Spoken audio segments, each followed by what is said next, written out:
Welcome everyone, this is Alex for the Coaster Spot, and today we're at Six Flags Hurricane Harbor, the Rockford location, technically in Cherry Valley, Illinois. First impressions from the outside, looks great. So today we'll give you a tour and slight reviews of the slides so it can help plan your water park day here at Six Flags Hurricane Harbor. These used to be called Magic Waters, I believe, and had a bunch of bankruptcies, and it ended up being owned by the Rockford Parks Department, and Six Flags took over its management about 3 years ago, so that is why it is now a Six Flags park. So of course you can get in free with your membership or season pass from Great America if you have that. Well, some tiers of the pass.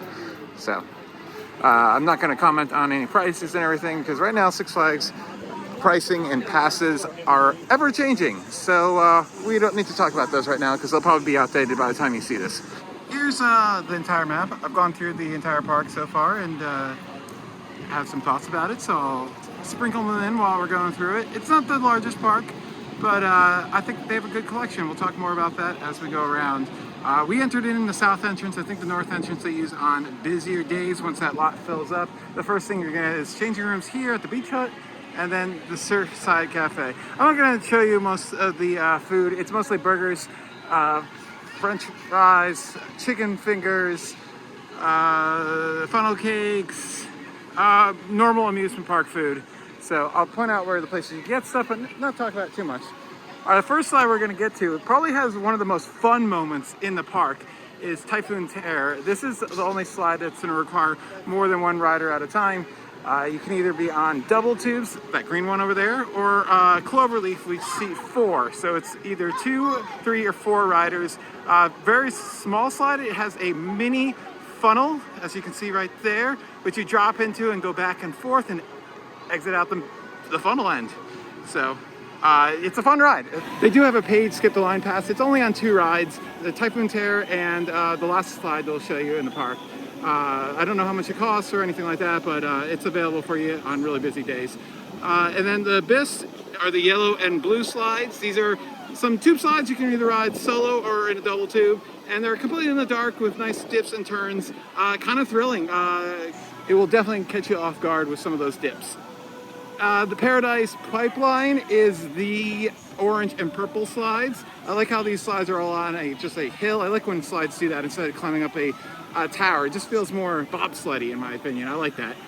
Paradise Pipeline is kind of the same thing, but open to the air slides. They're really wide, so these are the kind where you can actually get spun around either by the slide itself, or you can influence it a little bit by your legs by touching the slides as you're going around the curves. So that adds a little bit of a thrill to the attraction, I think. Every water park definitely needs a wave pool, and they have one here at Six Flags Hurricane Harbor. And just to comment on what Six Flags has done to the park, I don't know what it looked like beforehand. There's a snack shack, popcorn, pretzels, ices. I don't know what it looked like before because I never came here, but from what I can tell, this probably used to be a very bland and plain looking water park.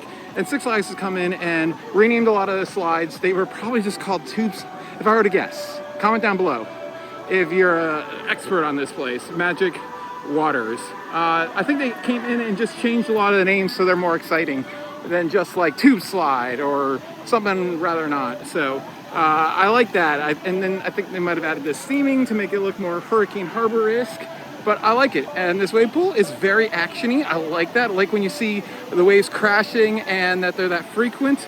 A lot of fun. They do have reserve seating that you can buy. And I believe you can still get your membership reserve seating as well through the app a day prior. And they call this one Tsunami Bay, which I think is pretty fitting. Look at this.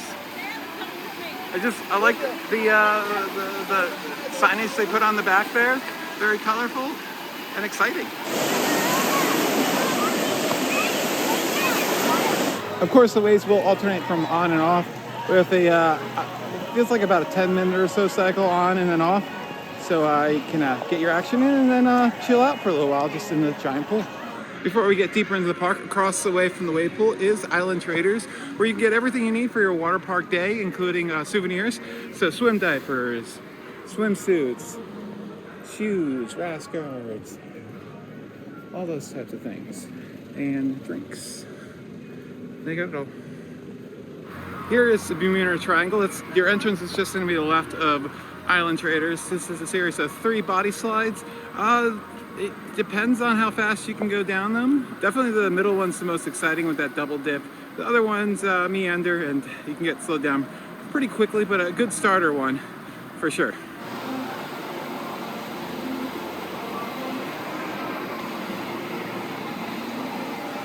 Little Lagoon is a little wading pool, 0 entry pool. You have these little bounceroo little things for little toddlers, little babies, which is so cute. They have that little frog there, some water elements, and there are cabanas around the park that you can rent. Check the website for prices. They do vary depending on the day and whatnot, so can't give you the prices because they're too dynamic. Here's the newest attraction. I believe this is what Six Flags added. I am almost 100% sure that they added both, but I'm not 100% sure. The blue and white one is going to be apparently North America's first Tailspin slide, which is called the Tidal Wave. Okay, so you might not be familiar with these references. I'm going to use them for people who might have done a few water parks around the country. It feels like saucer turns that meet constrictor turns.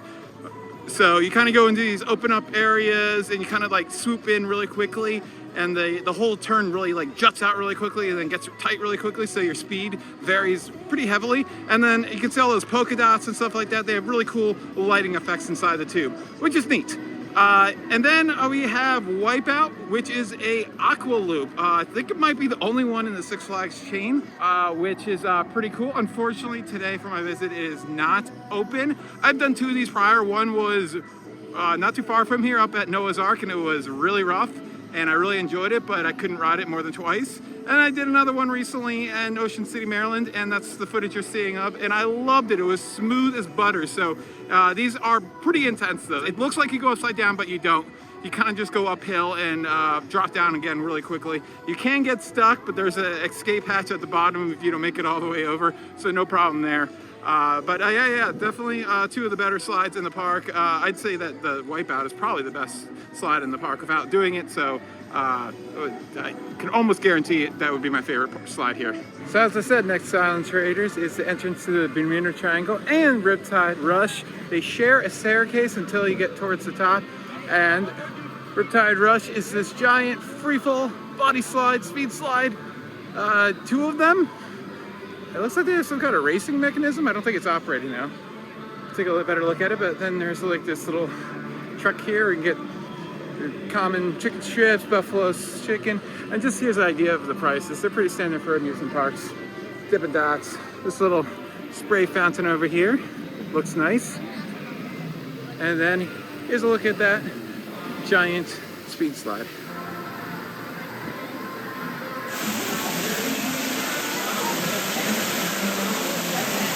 Over there is Paradise Pizza. Six Flags Pizza is typically pretty good. It's not gonna be the best.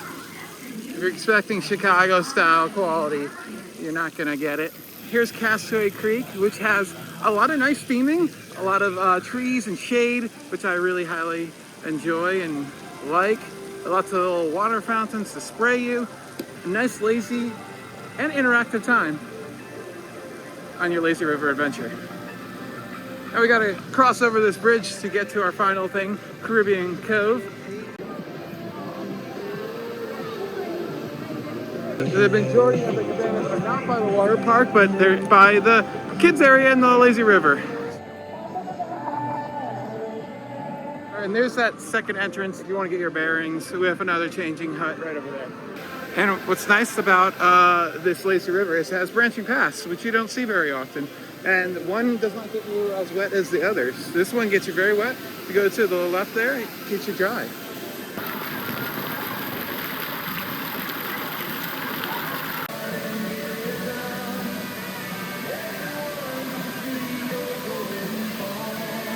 So little comments on it. It seems like the sections that have the water stuff, you do not flow through very quickly.